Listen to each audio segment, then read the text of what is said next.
Nous sommes aujourd'hui à la Cité de l'Espace à Toulouse pour suivre la fin de la mission Rosetta. Cette mission de l'Agence spatiale européenne avait pour but de recueillir des données sur le noyau de la comète 67P Churyumov-Gerasimenko et sur son comportement à l'approche du Soleil. Commencée en 2004, elle atteint son apogée le 12 novembre 2014, lors du déploiement de son atterrisseur Philae. Allez, suivez-moi. Rosetta a passé plus de 2 ans près de la comète 67P Churyumov-Gerasimenko. Mais son séjour auprès d'elle touche à sa fin. Elle y a réalisé des millions de mesures et a fini par connaître parfaitement la comète. Elle a pris des photos dans tous les angles, collecté des grains de poussière et prélevé des échantillons de gaz atmosphérique, notamment de la vapeur d'eau bien différente de celle sur Terre. Elle a étudié la gravité de la comète, le champ magnétique environnant et les interactions de la comète avec le vent solaire. Pendant ces 2 années, Rosetta a observé l'évolution de la comète alors que celle-ci s'est d'abord rapprochée puis éloignée du Soleil. Grâce à ces informations, les scientifiques sur Terre ont appris de nombreuses choses sur la formation et l'évolution des comètes. Comme les comètes sont formées de substances poussiéreuses et glaciales issues de la genèse des planètes, elles contiennent les échantillons les plus anciens et les mieux préservés datant de la naissance de notre système solaire. Rosetta a même fait des découvertes encore plus remarquables. Elle a trouvé sur la comète des ingrédients essentiels à l'origine de la vie sur Terre. Les comètes ont peut-être ensemencé la Terre avec ces ingrédients alors que notre planète était encore très jeune. Les scientifiques vont analyser les découvertes de Rosetta pendant plusieurs décennies. Sa mission a été couronnée de réussite. Après une longue recherche, elle avait même réussi à retrouver Philae, endormi dans un coin sombre et étrange de la comète. Mais à nouveau loin du Soleil, Rosetta ne pouvait plus recevoir assez d'énergie pour poursuivre sa mission dans de bonnes conditions. Elle aurait pu à nouveau se rendormir, mais elle a choisi un ultime défi, encore plus ambitieux. Elle allait faire comme Philae et se poser sur la surface de la comète. Après 12 ans et demi de voyage à travers l'espace, Rosetta était très fatiguée. Mais ce tout dernier défi l'enthousiasmait particulièrement. Elle allait enfin pouvoir voir de plus près la comète qu'elle observait à distance depuis 2 ans. Mais aussi collecter des échantillons de gaz là où elle ne s'était encore jamais aventurée. Cela n'allait pas être facile, mais les experts sur Terre avaient tout préparé et la date de l'événement était fixée. Rosetta allait cibler un endroit vraiment intéressant sur la tête de la comète. Une fois sur la surface de la comète, Rosetta ne pourrait plus communiquer avec nous, car elle n'avait pas été conçue pour y atterrir.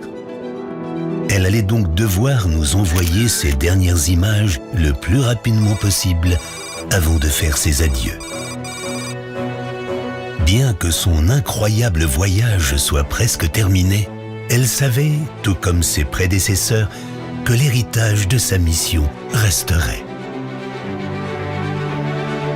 Elle s'estimait heureuse d'avoir autant d'amis et espérait qu'ils penseraient toujours à elle et à Philae de temps en temps.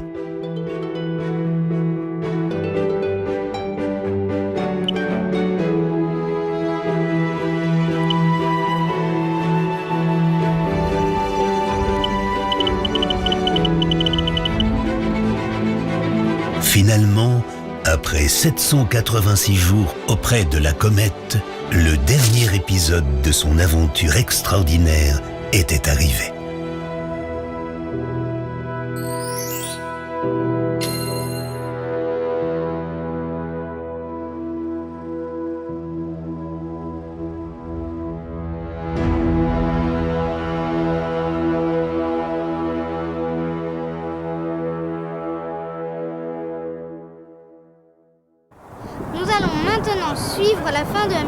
Rosetta et le crash contrôlé de la sonde sur la comète Chury. À tout à l'heure. Il est amusant de voir qu'effectivement dans cette salle il y a beaucoup moins d'émotions, de tensions qu'il ne pouvait y en avoir à un moment où les choses, au moment où on attendait que ce signal apparaisse. Donc là je ne vois pas de countdown, mais on voit que les choses arrivent. Et donc on va attendre patiemment que cette chose nous donne le signal attendu. A priori, on est en dessous de 3 minutes, peut-être moins. On passe les images. 13h19. 13h19, 2h30 peut-être. Sachant que priorité côté régie, quoi qu'il arrive, à n'importe quelle transmission qui permette 1,17 km. Donc il faut une image très proche. On voit les bords d'un des gouffres, là. Malheureusement très dans l'ombre. Et pas encore traité, bien sûr, ce sera traité pour être meilleur encore, mais enfin, on voit que les transmissions, et Rosetta a continué à travailler encore très tard. Donc là, on a vu le pixel à 2 cm. Hein. Pixel à 2 cm, ça veut dire la résolution permet de voir des détails de 2 cm. Mais on n'a pas la référence par rapport au rocher, il faudrait que Philae soit pas loin. Une petite perturbation que je ne suis pas capable d'interpréter, mais je pense que la taille de l'image, c'est probablement dû à la position de la comète et de l'orbite. Il faut savoir aussi que, en fait, le maintien de l'attitude est automatique et se fait avec des réactions qui sont actuellement en train de dépasser les normes pour lesquelles elles ont été prévues. Et donc c'est ce qui peut expliquer qu'il y ait à un moment des interférences parce que l'orientation de l'antenne n'est pas bonne ou quelque chose comme ça. Donc voilà, donc il se passe quelque chose, mais normalement on devra arriver à un zéro assez rapide. Alors cette image de se réjouir d'un signal qui disparaît, enfin c'est une mission tellement réussie que je pense que... Non, il faut se réjouir. C'est que le calcul a été parfait. Ce qui fait que quand ça va s'arrêter et que ça s'arrête pile au moment où on voulait s'arrêter, ça veut dire qu'on était jusqu'au sol. Et avec l'antenne de l'autre côté pour voir la Terre. Parce qu'évidemment, si elle était au sol, elle aurait tout cassé plus tôt. Donc, donc c'est pour ça qu'on est extrêmement content de l'affaire. Même si on est triste, même si on est un peu triste. Mais enfin, il y a Philae et Rosetta se sont retrouvés là. Sur la comète, donc finalement ils sont retrouvés. Mais c'est vrai que là on va avoir normalement ce signal qui va s'écrouler. Et s'il ne s'écroule pas, alors là ça sera la surprise totale. Ça veut dire que le générateur solaire reste au soleil et que l'antenne reste pointée, ce qui paraît improbable.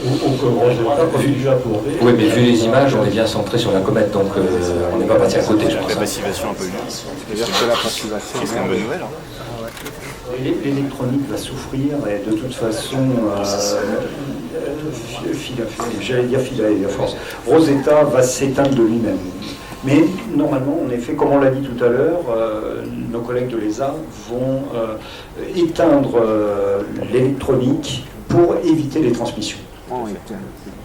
Et je crois qu'il y a un safe mode qui fait que, quelles que soient les situations, en général, elle essaye de récupérer la situation. Et on a mis quelque chose qui fait qu'on a coupé ce safe mode. C'est ce que disait Philippe, là. C'est-à-dire qu'il y a un tableau. Voilà. Je ça. pense que là, c'est l'extinction. Ça y est, ça doit être l'extinction. Ça doit être l'extinction. Donc, je pense que, eh bien, Rosetta, est-ce qu'on a un son? Si on n'a pas le son, je pense que la régie n'a plus pas. Non, il n'y a pas à être enthousiaste, effectivement. On n'était pas sur le bon, il y a toujours du... C'est combien? Quelle heure est-il? Normalement, ça y est. Bien, écoutez, on peut applaudir à tous ceux qui ont participé à cet extraordinaire... Apparemment, donc, le signal a quasiment disparu. Et donc... Oui, voilà. Et donc ça y est, voilà. La mission est terminée. Il n'y a plus de signal sur les écrans. Les dernières données ont été reçues sur les antennes de Cerebros.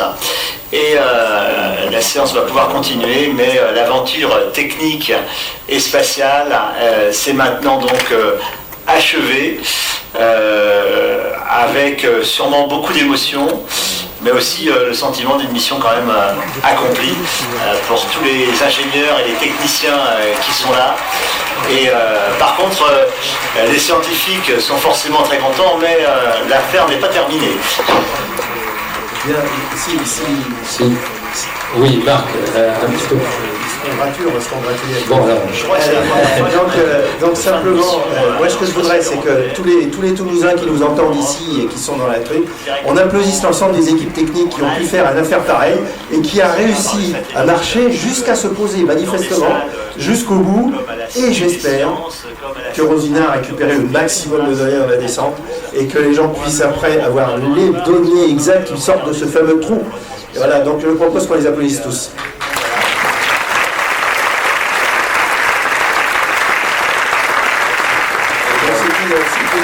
C'était un grand succès, évidemment, comme vous êtes les uns et les autres, européens, industriels.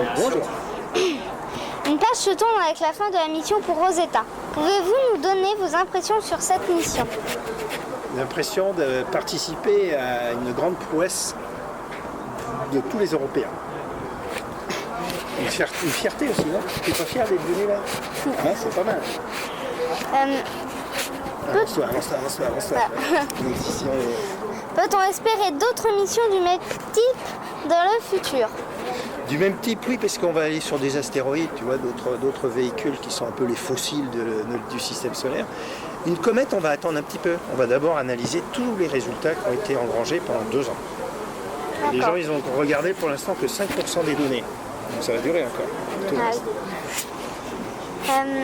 Quelles sont les missions marquantes du programme spatial pour les prochaines années? Mais si tu veux, il y a les missions d'exploration comme ça. Il va y avoir des missions vers Mars. On va aller vers Mars. On va se poser encore sur Mars.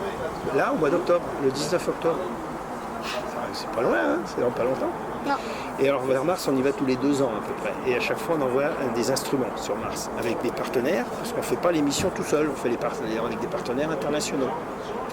Et puis on fait aussi des trucs qui regardent la Terre. Et donc on surveille la Terre.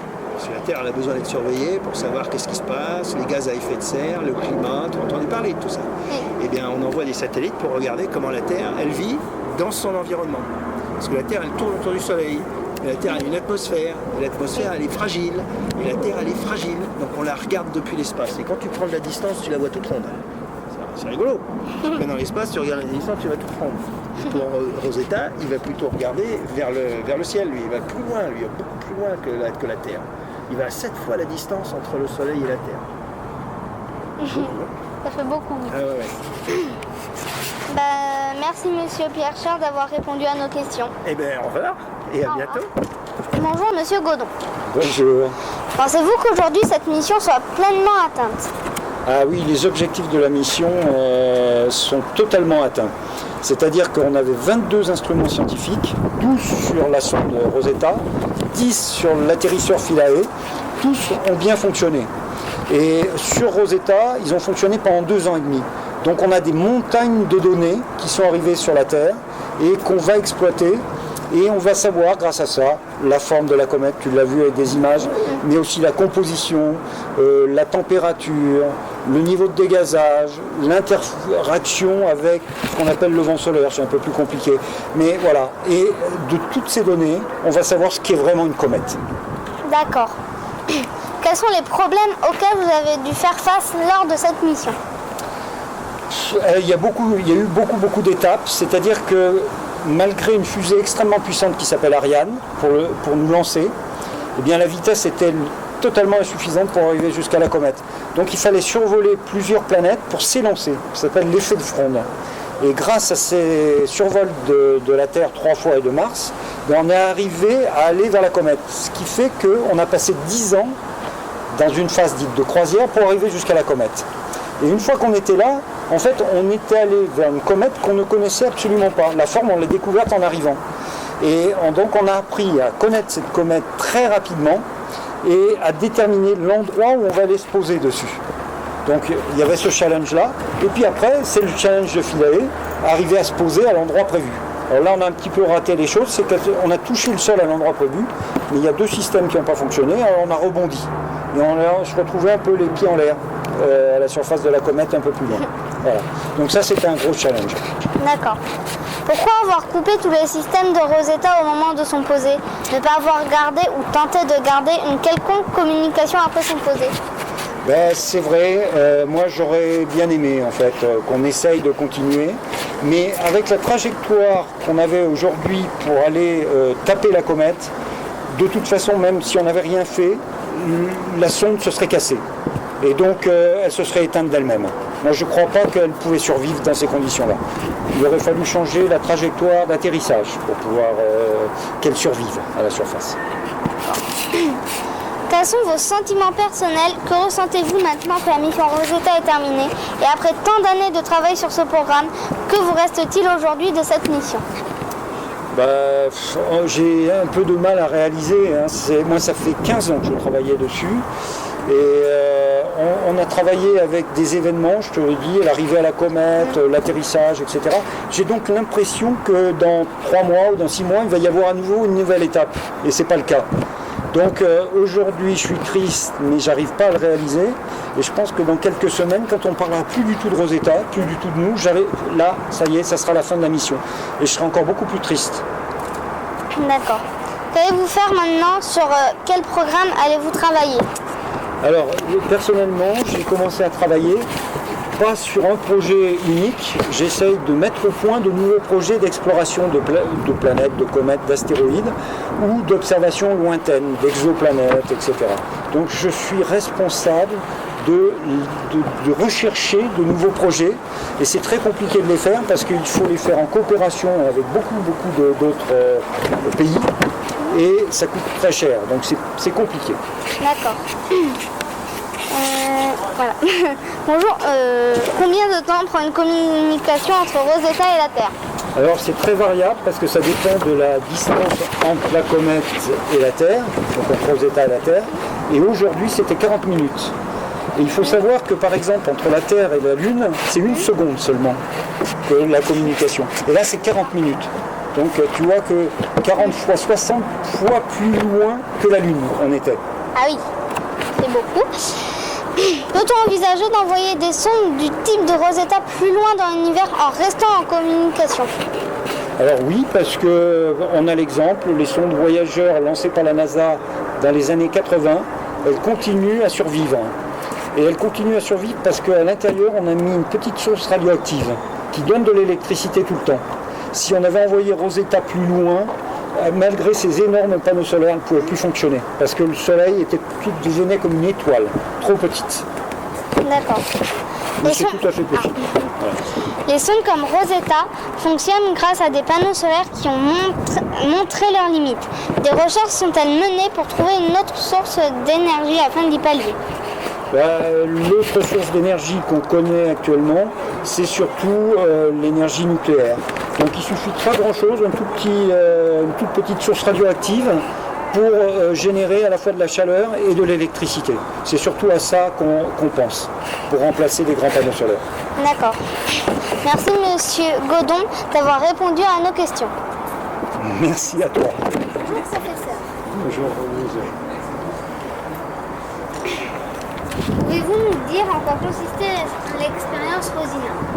Rosina est un instrument très complexe qui est équipé de 2 spectromètres d'ions et de neutres et d'un détecteur de densité. C'est la recherche de la composition de l'environnement de la comète. Cette expérience a-t-elle fonctionné et vous a-t-elle appris des choses importantes sur la comète? Alors cette expérience a parfaitement fonctionné depuis la mise en orbite autour de la comète et même avant dans le milieu interplanétaire. Et elle a très bien fonctionné jusqu'à l'arrivée. Parce que j'avais des résultats encore hier, tout récent, elle a très bien fonctionné. Et elle nous a amené énormément de renseignements sur la composition de l'environnement de la comète et donc de ce qu'il y a sur la comète. D'accord. Pensez-vous reconduire ce type d'expérience à l'avenir? Alors, j'avais déjà, sur la sonde de Giotto qui a survolé la comète de Halley en 1986, ce genre d'instrument de détection des ions et des neutres et puis aussi des électrons. Mais entre Giotto et Rosetta, Giotto a survolé la comète de Halley en 1986, la comète à Rosetta est arrivée en 2014, est autour de la comète. Vous vous rendez compte? Alors il y a des délais énormes pour le moment. On espère pouvoir avoir une nouvelle mission cométaire, mais c'est très difficile de dire quand. D'accord. Merci, professeur Rem, d'avoir répondu à nos questions. Avec grand plaisir. Voilà. Donc, bonjour Monsieur Garnier. Bonjour. Rosetta a recueilli un grand nombre de données. Quels sont les pays qui vont participer aux analyses de celles-ci? Alors, il y a tout d'abord beaucoup de pays européens, parmi lesquels la France, l'Allemagne, l'Angleterre, l'Italie, etc. Et il y a aussi d'autres pays qui sont partenaires du coup de la mission et qui analysent les données, par exemple les Américains. D'accord. Pensez-vous qu'avec ces données, nous pourrions un jour connaître avec certitude les origines de notre univers et de l'apparition de la vie sur Terre? Alors, ce serait un peu exagéré de dire qu'on en sera sûr. Par contre, ce qui est sûr, c'est qu'on sait grâce à Rosetta que les comètes, notamment celle-ci, a tous les petits ingrédients qui permettent, avec une recette qui en général nécessite de l'eau liquide, qui permettent de créer la vie sur Terre. D'accord. Peut-on envisager que dans les données recueillies par Rosetta, des traces de vie différentes de la nôtre soient découvertes? Alors, je crains que non, ce soit effectivement très compliqué.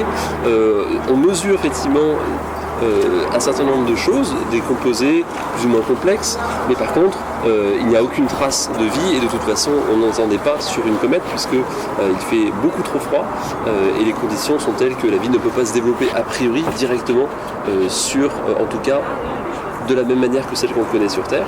Après, la vie différente de celle sur Terre, là, évidemment, ça reste des hypothèses et ça reste de l'imaginaire. D'accord.